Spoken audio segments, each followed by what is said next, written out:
Come sit down with me out here, darlin. I want to have a real honest talk with you today. Because I think there is something eating away at your peace, and I think you already know what it is. You are worrying too much about things you cannot control. And before you tell me you already know that, I want to say, knowing it and actually setting it down are two very different things. Most folks who worry know it isn't helping. They've been told 100 times to just stop overthinking. And that advice, sweetheart, is about as useful as telling a farmer to just stop it raining. The worry isn't coming from nowhere. It has roots. And today we are going to talk about those roots, where they come from, why they run so deep in people who care, and what it actually looks like in real, practical farmstead terms to set worry down and leave it down. Now let me start with something I figured out working this land. On this farm, there are two kinds of things. There are the things that are mine to tend, and there are the things that belong to God and the weather. The soil preparation, mine. The planting, mine. The watering when the rains don't come, mine. But the drought itself, the late frost that comes after the seedlings are up, the hail that flattens a crop in 20 minutes after 3 months of work, not mine, never was mine. And the farmer who spends all night lying awake worrying about the weather wakes up exhausted, and the weather still does exactly what it was going to do. Now here is what I have noticed about good people, and I believe you are a good person, darlin. Good people tend to worry the most because they care the most, because when they love somebody, they want to protect them. When they have something that matters, they want to hold on to it. And when things are uncertain, that love turns into worry, because worry feels like it is doing something. It feels responsible. It feels like you are taking the threat seriously. But I want you to hear this plain. Worry is not preparation. Worry is not protection. Worry is not love in action. Worry is fear dressed up as effort. And it is exhausting work that produces nothing but a wearier version of you. Out here we say, you can't plow a field in a thunderstorm. You can stand in the rain and try. Lord knows I have. But the storm doesn't care about your effort, and the ground isn't ready. You have to wait for the storm to pass. You have to let it do what it came to do. And then, only then, you go back out and you work the ground. That is how you actually get something done. Now I want to talk about where worry starts, because for most people it is not random. It does not come from nowhere.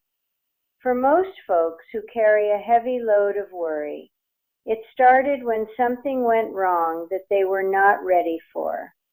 Maybe when you were young, a time when things felt unstable or unsafe, when you learned that bad things happen fast and without warning, and your mind said, I need to stay alert, I need to keep watch. If I think about the bad thing enough, maybe I can be ready for it. Maybe I can prevent it. And that made a lot of sense back then, sweetheart. That vigilance was protecting you in the only way it knew how. But here is what happened. The threat passed, but the habit stayed. And now you are still keeping watch over things that are not yours to guard. still trying to think your way into safety about things that were never in your hands to begin with, and it is wearing you out. Now let's talk about the 4 things I want you to try. Because Mabel does not just name a problem and leave you with it. We fix things out here. The first one is the question I ask myself every single time I feel that familiar knot of worry start up in my chest. I stop and I ask, is this mine to fix? Not, is this bad? Not, is this scary? Not, could this go wrong? Is this mine to fix?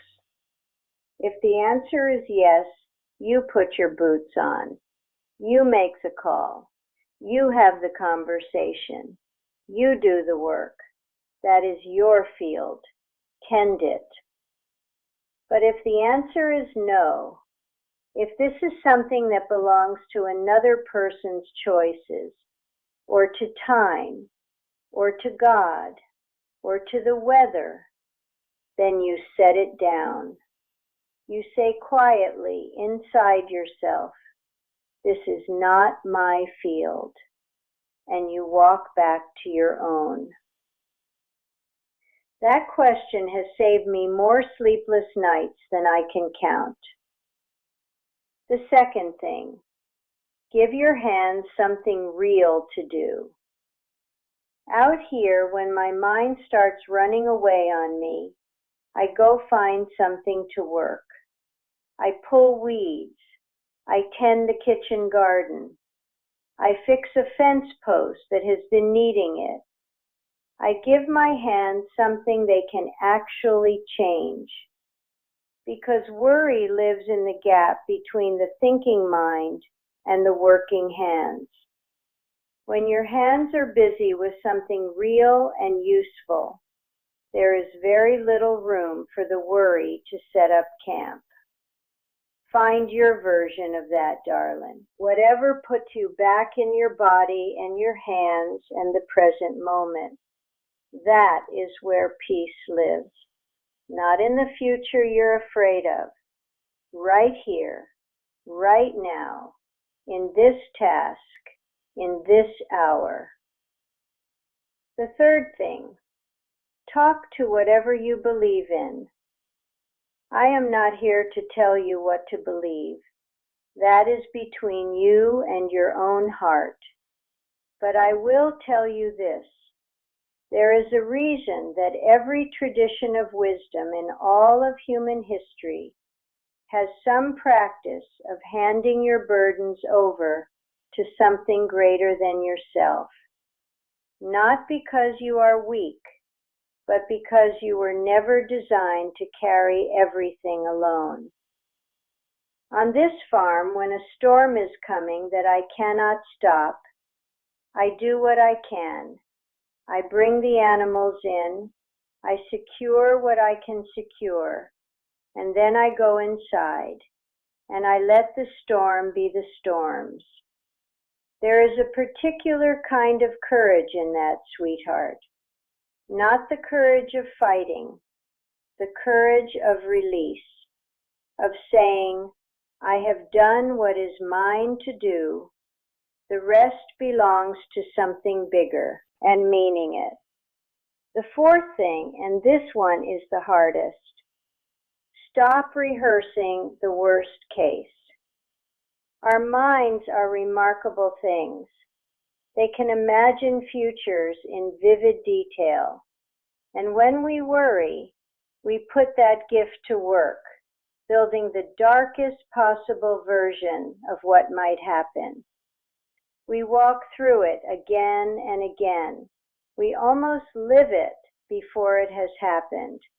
And here is the thing about that. It almost never happens the way we imagined. But we already paid the emotional price of living through it.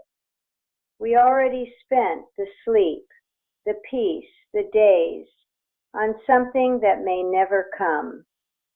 Out here we have a saying, darling, don't harvest trouble before it grows, because most of it never will.